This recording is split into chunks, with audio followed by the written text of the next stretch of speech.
Assalamualaikum warahmatullahi wabarakatuh. Balik lagi bareng gue Irsal di Kris. Jumpa lagi di segmen Asupan Sebelum Tidur episode 11.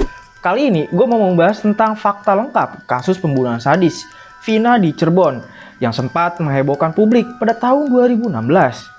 Kini kasus tersebut kembali viral dengan ditemukannya fakta terbarunya yang kini diangkat menjadi sebuah film berjudul Vina Sebelum 7 Hari besutan sutradara Anggi Umbara. Bagaimana kelanjutan kisahnya? Tanpa basa-basi lagi, mari kita fokuskan. Kasus ini pada masanya sempat menggegerkan publik lantaran korbannya yang dalam keadaan mengenaskan usai dianiaya oleh geng motor. Mirisnya, Vina yang saat itu berusia 16 tahun menjadi korban para pelaku. Kabar pengangkatan kasus Vina ke layar lebar pun masih membuat penasaran publik terkait kronologi aslinya. Dugaan awal kematian Vina dan kekasihnya karena kecelakaan lalu lintas. Mulanya, Vina dan sang kekasih, Rizky alias Eki, diyakini sebagai korban kecelakaan di salah satu wilayah di Cirebon pada tahun 2016 yang lalu. Hal ini dari temuan pihak kepolisian yang mendapati korban sudah tak bernyawa di pinggir jalan. Saat ditemukan, kedua korban dalam kondisi yang mengenaskan. Polisi kemudian menetapkan kedua korban tewas karena kecelakaan. Polisi nyatakan adanya dugaan pembunuhan di kasus kematian Vina. Tetapi, polisi menemukan banyak keanehan saat melakukan penyelidikan kematian Vina dan Eki. Karena itu, kepolisian memutuskan untuk mengembangkan kasus tersebut lebih dalam. Tak lama kemudian, ada titik terang dari pengusutan kasus kematian Vina dan Eki. Salah seorang teman Vina melaporkan jika peristiwa tersebut terjadi karena adanya pembunuhan. Kepolisian berhasil menangkap para pelaku pembunuhan. Usai melakukan penyelidikan lebih lanjut, polisi berhasil mengamankan terduga pelaku pada 31 Agustus tahun 2016. Pelaku yang terlibat pemukulan dan berjumlah 7 orang, di antaranya J berumur 23 tahun, S 19 tahun, ES 23 tahun, HS 23 tahun, ER 27 tahun, S 20 tahun, dan A 23 tahun. Selain itu, satu orang pelaku lainnya yang masih di bawah umur terlibat pemukulan terhadap korban, yakni A berumur 15 tahun. Kedua korban dikejar sekumpulan geng motor dan dianiaya. Peristiwa pembunuhan itu terjadi pada 27 Agustus 2016. Pada pukul 22.00 waktu Indonesia Barat. Saat itu, Vina, Eki, dan rombongannya yang berjumlah 4 motor melintas dari arah Jalan Perjuangan menuju lampu merah. Kala melewati SMPN 11 Cirebon, sekumpulan geng motor tiba-tiba melakukan pelemparan batu kepada rombongan Vina dan Eki bersama rombongannya. Vina berusaha untuk lari dari kejaran para pelaku. Sayangnya, Vina dan Eki terkejar oleh pelaku dan dipepet di atas jembatan talun. Motor yang dinaiki Vina dan Eki ditendang oleh pelaku hingga terjatuh di rerumputan di sisi jalan. Vina dan Eki dianiaya dan dipukuli oleh para pelaku hingga tak berdaya. Keduanya dibawa ke tempat eksekusi di belakang sebuah ruko di seberang SMPN 11 Cirebon. Kawanan geng motor aniaya kedua korban dan Vina. Di lokasi tersebut, ketujuh pelaku menganiaya Eki hingga tewas. Para pelaku mengeroyok Eki dengan benda tumpul seperti kayu dan bambu. Tak hanya Eki, Vina juga tak lepas dari pukulan dan aniaya. Usai dihajar hingga babak belur, Vina lalu pelaku secara bergilir. Setelah menghabisi nyawa korban, mereka dibawa kembali oleh kawanan geng motor tersebut ke lokasi terakhir keduanya tertangkap. Pelaku mengkondisikan jasad Vina dan Eki seolah-olah kecelakaan karena menabrak trotoar dan tiang lampu. Pelaku dinyatakan bersalah dan mendapat hukuman seumur hidup. Di Pengadilan Negeri Cirebon, ketujuh pelaku itu dinyatakan bersalah atas kasus pembunuhan Vina dan Eki.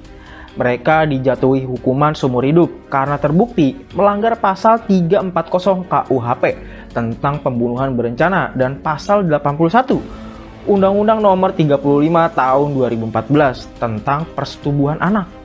Sementara satu pelaku lain yang masih berusia di bawah umur menjalani sidang secara terpisah dan divonis hukuman 8 tahun penjara. Seorang teman kerasukan arwah Vina dan beberkan perbuatan keji pelaku. Bukan diseret pakai motor, dipukul tangan Vina. 6 hari pasca kematian Vina, pihak keluarga mendadak dihubungi oleh salah seorang teman Vina untuk datang ke rumahnya. Saat mereka bertemu, secara tiba-tiba teman Vina itu kerasukan arwah Vina. Teman yang kerasukan arwah Vina itu lantas membeberkan kronologi kejadian yang menimpa dirinya dan Eki. Mulai dari pemukulan hingga dirinya. Selain itu, arwah Vina menyebut dirinya mengaku kenal dengan salah satu pelaku karena sering berpapasan. Selain mengungkap soal kronologi kejadian melalui sahabatnya, Vina juga meminta para pelaku dihukum berat sebelum akhirnya kemudian pergi. Rekaman suara tangisan Vina tersebut sempat viral dan menggegerkan publik pada masanya. Setelah 8 tahun kasus ini berlalu dan hampir tak terdengar, tragedi yang dialami Vina dan Rizky sekarang kembali banyak diperbincangkan. Banyak desakan dari berbagai pihak supaya polisi segera menangkap 3 orang yang diketahui masih buron dalam kasus tersebut. Mereka adalah Andi, Dani, dan Peggy alias Pro. Lantas, sudah sejauh mana penanganan polisi dalam kasus ini? Berikut ulasannya. 3 pelaku masih buron. 8 tahun berselang, dari 11 pelaku baru ada 8 orang yang telah diadili atas kasus pembunuhan berencana terhadap Vina dan Rizky. Sementara 3 pelaku lainnya hingga kini belum tertangkap alias masih buron. Dikutip dari laman resmi Pengadilan Negeri PN Cirebon, dalam isi dakwaan untuk pelaku Rivaldi Aditya, Wardana, dan Eko Ramdhani, tertera ada 3 nama pelaku yang berstatus sebagai daftar pencarian orang atau DPO. Mereka adalah Andi, Dani, dan Peggy alias Perong. Pihak keluarga pun telah berusaha keras untuk mencari keadilan atas peristiwa yang menimpa Vina. Kakak Vina, Marliana, mengaku sudah berusaha keras untuk mencari tahu soal 3 pelaku yang masih buron. Setelah kejadian, pihak keluarga terus mencari informasi tentang 3 pelaku itu yang belum ketemu. Kata Marliana di kota Cirebon pada Minggu 12 Mei. Marliana sendiri mengaku tidak mengenal 3 pelaku pembunuhan terhadap Vina yang masih buron. Ia mengatakan belum pernah melihat tampang dari 3 orang pelaku itu. Setelah kejadian, Marliana mengaku sudah beberapa kali menanyakan perkembangan soal 3 pelaku yang masih buron kepada pihak berwenang. Bahkan saat itu ia juga sempat menanyakan kepada para pelaku yang sudah tertangkap soal keberadaan 3 pelaku lainnya yang masih buron. Ya, kita udah nanya ke pihak berwenang sudah, nanya ke para pelaku juga sudah. Sampai saya bilang, tolong kasih tahu foto orangnya kayak gimana, tampangnya seperti apa. Kata Marliana.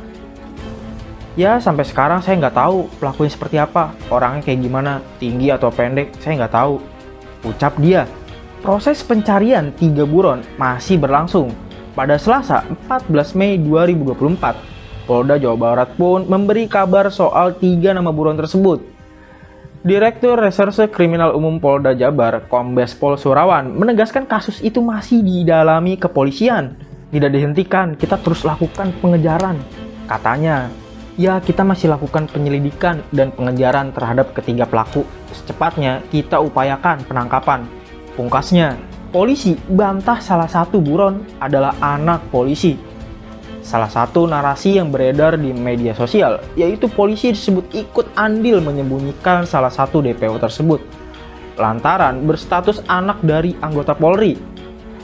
Narasi itu kemudian ditepis oleh Polda Jabar. Kabid Humas Polda Jabar Kombes Pol Jules Abraham Abbas menegaskan, anak dari anggota polisi justru adalah Rizky atau Eki yang menjadi korban pembunuhan bersama Vina. Ya, jadi perlu saya sampaikan ya, hasil pemeriksaan maupun fakta di persidangan yang sesungguhnya bahwa salah satu korban yang merupakan pacar atau rekan dari saudari Vina ini, yaitu saudara Eki juga, adalah anak dari anggota kami. Artinya, justru salah satu korban adalah anak dari anggota kepolisian, bukan pelaku ya. Jadi, 3 orang yang berstatus DPO belum ada keterangan baik di pemeriksaan maupun fakta di persidangan yang menyebutkan adalah pelakunya dari anak anggota kepolisian. Itu yang perlu kami tegaskan. Tambahnya, identitas asli 3 pelaku buron belum ketahuan. Hanya memang penyidik menemui kendala karena belum menemukan identitas asli dari ketiga DPO tersebut. Dari proses pemeriksaan hingga fakta persidangan, identitas ketiga DPO itu hanya disebutkan bernama Andi, Dani, dan Peggy alias Peron. Apakah itu nama asli atau nama samaran? Ini masih kami telusuri. Jadi kami berharap kalau ada berita yang mengaitkan mengatakan bahwa identitas yang bersangkutan sudah diketahui, bahkan disembunyikan polisi, itu tidak benar. Karena sesungguhnya korban adalah anak dari anggota polisi, bukan pelakunya. Ucap Jules Abraham. Ia mengungkap dari hasil pemeriksaan sejak 2016, saksi yang diperiksa polisi tidak mengetahui identitas asli ketiga DPO ini. Ia menepis isu bahwa keberadaan ketiganya telah disembunyikan oleh aparat kepolisian. Polda Jabar pun mengimbau kepada pihak yang merasa masih bagian dari keluarga ketiga DPO itu untuk segera menyerahkan mereka. Jika ada upaya menyembunyikan ketiganya, Jules Abraham memastikan Polda Jabar tak segan mempidanakan orang tersebut. Kami mengimbau kepada 3 tersangka yang masih DPO maupun pihak orang tuanya ya, kalau mengetahui terkait dengan perkembangan kasus ini, kami meminta agar dapat secepatnya menyerahkan diri kepada kami, sehingga kami dapat memproses sesuai dengan undang-undang yang berlaku. Ucapnya, sesuai undang-undang yang berlaku, bila ada upaya melindungi, menutupi jejak pelaku atau menyembunyikannya, bisa dikenakan tindak pidana. Jadi kami harap dapat berkoordinasi dan menyerahkan diri. Lanjut Jules Abraham. Polisi sebar ciri-ciri 3 DPO pembunuh Vina. Meski belum bisa mengetahui keaslian identitas ketiga DPO ini, Polda Jabar lalu menyebar ciri-ciri para buronan tersebut.